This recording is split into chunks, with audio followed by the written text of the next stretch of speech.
Hello, welcome to the PTA Healthy Minds Building SEL Skills at Home self-paced session. In this session, you will learn what social emotional learning is, the key SEL skills, and how you can help your family build those skills at home. So what is social emotional learning?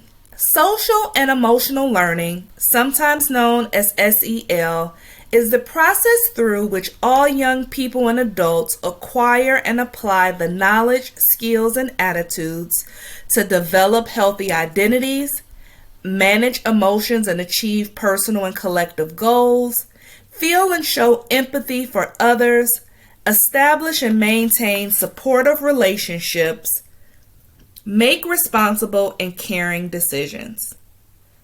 So why is social emotional learning so important, and how does this play out in a school setting? Learning takes place because of safe, caring relationships.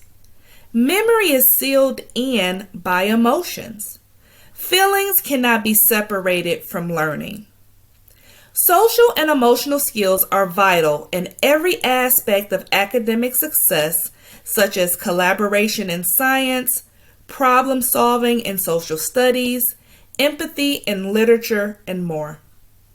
Research examining 270,000 students confirmed that those in a school with a social and emotional learning curriculum achieved 11% higher on high-stakes achievement tests than students who did not participate in SEL. Now let's pause for a minute to reflect on your hopes and dreams. Pause this video for a minute or two to think about, what are your hopes and dreams for your children? What are your hopes and dreams for your own role as a parent caregiver?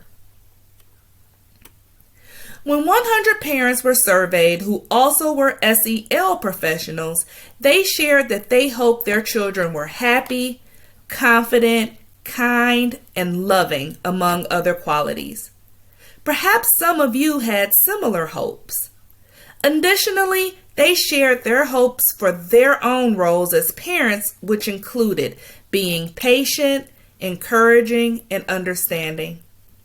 Researchers examined the connection between their hopes and dreams and social and emotional competencies that are defined through a solid research base established by the Collaborative for Academic, Social, and Emotional Learning.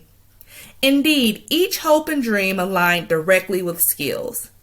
This hopeful news means that we have an opportunity as parents and caregivers every day, through our everyday routines, interactions, and challenges, to work towards our hopes and dreams by building social and emotional skills in our children and in ourselves.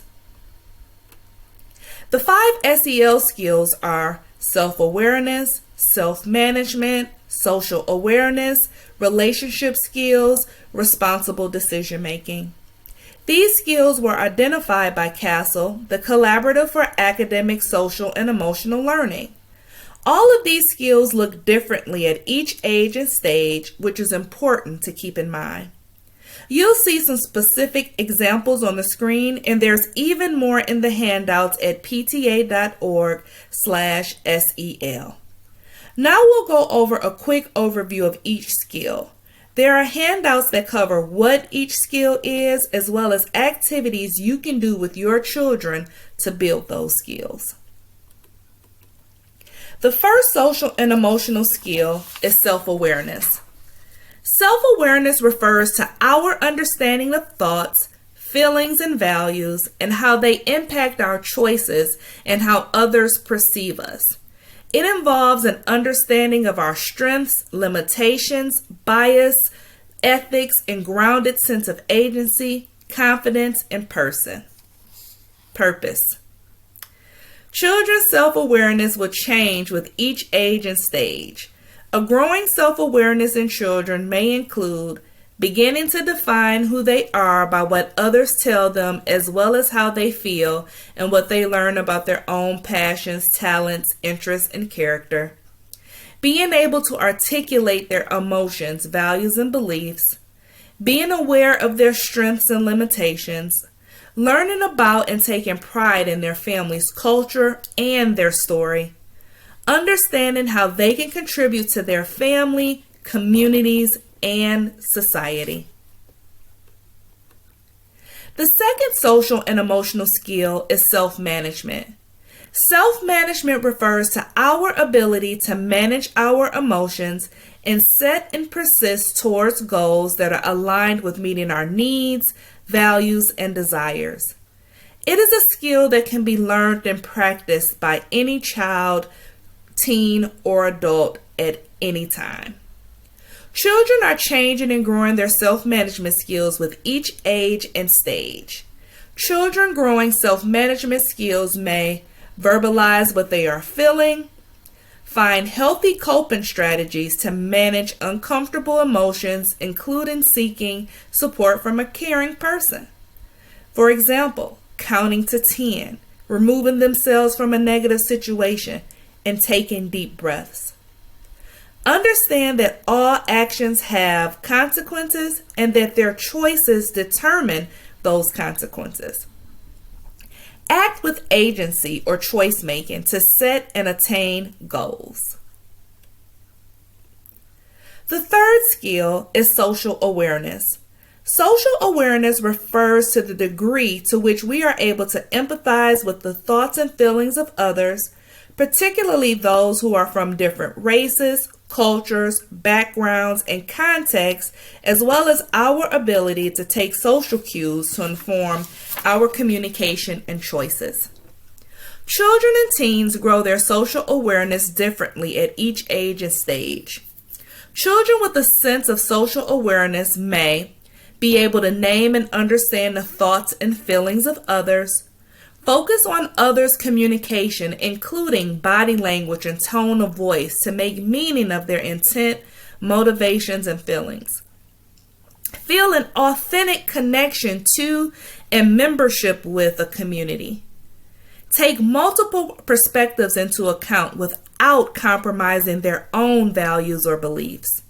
From empathy, they find the compassion to act to alleviate others' pain or suffering. Understand the interconnectedness of individuals, communities, organizations, and systems. For example, with adult support, children can think through the various ways in which littering impacts humans, other animals, and the environment, while also considering the jobs that are created by the need to clean up litter and waste in the community. The fourth skill is relationship skills. Relationship skills refer to our ability to create and sustain healthy relationships with others by communicating effectively, verbally, in writing, and non-verbally. Listening, demonstrating cultural competence, collaborating, and resolving conflicts constructively. Children and teens grow their relationship skills differently at each age and stage. Children with strong relationship skills may develop and sustain healthy relationships with others, use clear, written, spoken, and nonverbal language to express thoughts and feelings, persuade others in effective, respectful ways, collaborate with others and exercise teamwork to complete a common goal, demonstrate cultural awareness and competence. For example, befriending people from diverse cultural backgrounds, embracing differences, and engaging in shared cultural learning and experiences with one another through language, food, customs, acting with empathy when engaging with those who share different backgrounds and experiences. The fifth and final skill is responsible decision making. Responsible decision making refers to our ability to make a reflective choice that advances us towards a goal while considering the impact on individuals, groups, organizations, or the environment in the short and long term, while accepting any consequences of that decision. Children with responsible decision making skills make reasoned choices within limits, For example, parents can offer a child a choice on when to complete homework, whether right after school or if they need a break before or after dinner time. Ask relevant questions with an open mind and identify creative solutions to problems. For example, if a child has a challenge with a friend, instead of offering immediate solutions, ask open-ended questions that prompt the child's careful consideration about her friendship and options. Pause and share feelings when upset or experiencing a challenging emotion, taking time to calm down. This practice in self-management helps children to not base their choices on impulse or desire, but on thoughtful consideration. Reflect on their actions. For example, if a parent gives a child a limit on the number of children who can be invited to their birthday party, parents can help children think about who to invite to their birthday party by talking about and thinking through the potential outcomes of that decision. What you may be asking now, though, is, okay, I can see why these are important, but what can I do to help my child develop them? Let's start by understanding how they develop. In relationships, while we tend to think about social and emotional skills as belonging to an individual, they are actually learned in and through our relationships. Over time, social and emotional skills are always developing. Even when we're 90 plus years old, we will always have a chance to hone and deepen our skills. Everywhere, and especially at home. Because social and emotional skills are developed in relationships and continuously, children can learn about their emotions, about how to relate to others, and how to make responsible choices anywhere and everywhere. Our homes and families, however, are key in their development.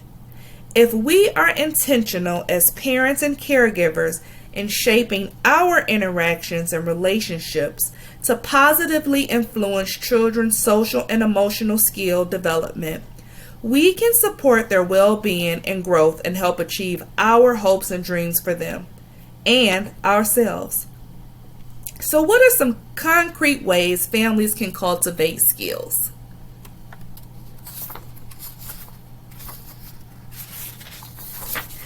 To foster social and emotional skill growth and development, we can model, coach, practice, create safe and supportive learning environments. Everyday routines offer opportunities. They can give our children a sense of predictability and safety, and also engage them in taking responsibility and making caring connections. They can also serve as our greatest challenges or most chaotic times of the day. Becoming intentional and co-planning ahead with your family matters. These routines can include morning, after school, extracurriculars, homework time, cleanup, dinner, bedtime, and other weekday or weekend routines. It is also important to remember that there is no one specific way to build social and emotional skills. Rather, there's many different ways you can play a part in strengthening these skills in your children. These examples show how differently social and emotional development looks at different ages and stages. A first grader learns relationship skills when she has to share a bedroom with a sister and work out together what will be privately owned and what will be shared. A third grader becomes more self-aware when his mom points out his tummy ache might be related to his emotions, anxiety over academic performance pressures. An eighth grader learns how to navigate conflicts within his friend group so that he doesn't have to take sides but shows care for each friend. A sophomore faces peer pressure to attend an unsupervised party and discusses the potential outcome with a parent to make a responsible choice. Now, before you turn this video off and go on to the many other things you'll surely do today, take a minute, Think about one key learning you're taking away and one activity you're going to try with your family over this next week. Thank you for taking the time to learn about social emotional learning and how you can help your family build SEL skills at home. For more information, check out the research sources and family activities we have at pta.org/SEL.